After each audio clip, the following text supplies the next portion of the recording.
It gives me a tremendous honor and a privilege to introduce a very dear and close friend, Yigal Han, who I've known for many years. And we're here in Vaitvagan. It's Erev Yom Kippur. And I so appreciate that you're making the time to be with us, and that our listeners out there can hear your fascinating and amazing story. So Khazan, or Kenta Yigal Han, is a Khazan, and originally from America. Yes. And I think your parents are originally from Korea. Yes. So Yigal, can I just ask, let's start from the very beginning. Where were you born? I was born in Cleveland, Ohio, in 1981, and actually on the west side. So Cleveland has a very big Jewish community, and Cleveland is also a very famous musical city. But the Jewish community is on the east side. There's the Charles Yeshivas in Cleveland. It is. And your parents, were they born in Korea? Yes, my whole family, except for I, was born in Korea. I was the first one out in the family to be born outside of Korea. And growing up, were you part of the Korean community? Yeah, there are a lot of Koreans in Cleveland. Okay, so I know, and I'm sure our listeners are fascinated to know this. Were you born Jewish, or did you decide to convert? I decided to convert after I came to Israel. And how old were you?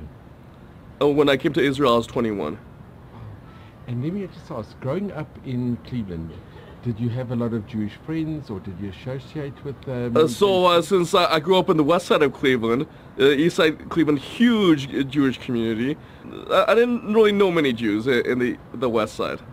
What ignited your desire to learn about Judaism? Did your parents discuss it at home? Did you come from a religious home growing up? No, I didn't come from a religious home, but I got in general more and more interested. And I decided to come for a year to study at the Hebrew U. And really, it was my very first day upon arriving to Israel.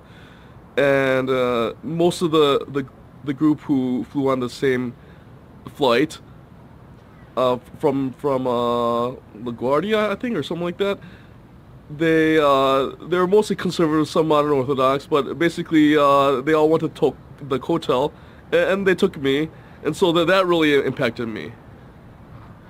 But growing up, did you have a lot of Jewish friends? No, because I grew up. The east side is a very big Jewish community, but the west side, not that many Jews. So I didn't know many Jews growing up.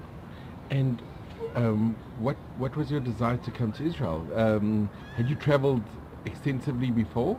At this age? No, I didn't. I just decided to study for 1 year at the Hebrew U. And what subject were you studying? Hebrew, and then after 1 year, I enrolled in the History of Jewish People program. Wow! If you can just let us into your world. Why did you actually decide to study Hebrew, or why did you decide to come to Israel and say not go to France or to England, or? So originally, I had heard about something called the Cairo Geniza. So and a lot of like original letters, like written by the actual hand of the Rambam and things like that. And so I heard about something called the Cairo Geniza, and also something called Judeo-Arabic, which both the Rambam and Rabbi Yehuda Levi wrote in. And so I came to learn Hebrew and Arabic. Wow! And when you decided to come visit Israel and enroll in Hebrew U, what was your parents' reaction, or do you have siblings as well? I have one older brother. And how did they react to you coming to Israel? So in general, my mom tried to be supportive. Actually, basically after we had arrived, the morning after, there was a big tragic pigua on the campus, and Davka at the International Student Cafeteria, the Hebrew U. This is on Mount Scopus. Right, exactly. This was in 2002, summer of 2002. And my mom has always tried to be supportive of me. And my brother, my older brother, I think he's been like more worried and concerned, or in general wanting me to come back, etc. And what made your interest into Judaism in your path to convert? I mean, like I said, Les, it was really especially after I came to Israel. And especially like my first, upon arriving from the flight, from New York to Israel, to Jerusalem, going to the hotel that very evening. That inspired you, that ignited your passion. Yes. And was it a long journey, a difficult journey, the conversion process? The journey took a bit of time. But it must have been very interesting what you were learning, and oh yeah, and you enjoyed it. Yes, I enjoyed it a lot. And your family were supportive of you when they heard that you want to convert? I mean, they actually I thought I converted like a long time before that. Wow. Okay. Now your other passion, not only is it wonderful that you've joined Am Yisrael, but it's very unique to have somebody has original Korean origins who decided to make your career in music and in yes. chazonas. I think you are actually unique. You're very unique. Were you always musically? Did you grow up with music from a young childhood? Yes, I grew up in a very musical household. Parents were always going to like classical music concerts and opera and everything like that. I don't know if you've heard of a sound system called Macintosh. Yes, sure. Okay, so we had like a very top of the line Macintosh like a sound system at home, and like over 1,000 like classical music CDs. Also grew up playing a lot of instruments in school. Growing up, I played a number of instruments, and I like to play bass guitar and also upright string bass. But today, like I just like play on the keyboard, on the piano, like to accompany myself. So like yeah, today it's like the only instrument that I really use is my voice. Wow. Okay, and now with regard to the chazonas and the cantorial, when did you become interested in chazonas, in cantorial music? So I became interested in chazonas in Israel pretty early on, like in my early years in Jerusalem. Would you visit certain great synagogues and different right? Right, yeah, like Yeshurun and the Great Synagogue. Great Synagogue a little bit, a lot in Yeshurun. And with Cantor Asher Heinovitz. Did you go for professional training as a chazan? Yes, I am a graduate of both Tel Aviv Cantorial Institute and of Petah Tikva Central Cantorial School, I think it's called. Wow.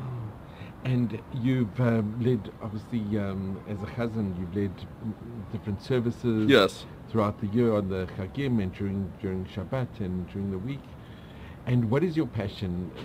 Which part of the chazonas are you most passionate about, or do you really enjoy the most? I have a very deep connection to the chazana style of Kvartin, and that's especially in Yom Noraim. So especially Yom Noraim, Yom Kippur. Is there one in particular that is your favorite, or? So I just mentioned Kvartin, Mordechai Hirschman, Yosel Rosenblatt. And if people want to contact you, you live in Givat Ze'ev. Yes. You brought out also numerous CDs. Yes. And if we could just show for our viewers out there, this is a wonderful CD, and I really would recommend our viewers to try and obtain a copy. It's purchasable online in the iTunes Music Store and also the Google Play Store. And also, if they want to get a hard copy, could people email you? Yeah. Okay, and the email is shots YH at iCloud.com. So Yigal, you're going to be here in Beit Vegan for the for Yom Kippur. Yes. And I hope you enjoy. There's also, it's a very special place, Beit Vegan. You've davened for the Kehillah here in various shuls here before, and it's been enjoyed by everybody who's heard you. And we just want to really wish you all the mazel and the bracha and Shana Tova and Gemar Chatima Tova. And it's really been such a privilege to have you. And we really, really appreciate what you do for Am Yisrael, your passion, your journey, and I can see you've just, this is the right place for you. You're very happy. Here we are with Yigal Han in Beit Vegan. It's such a pleasure to have you. It's my pleasure. Thank you so much. Thank you.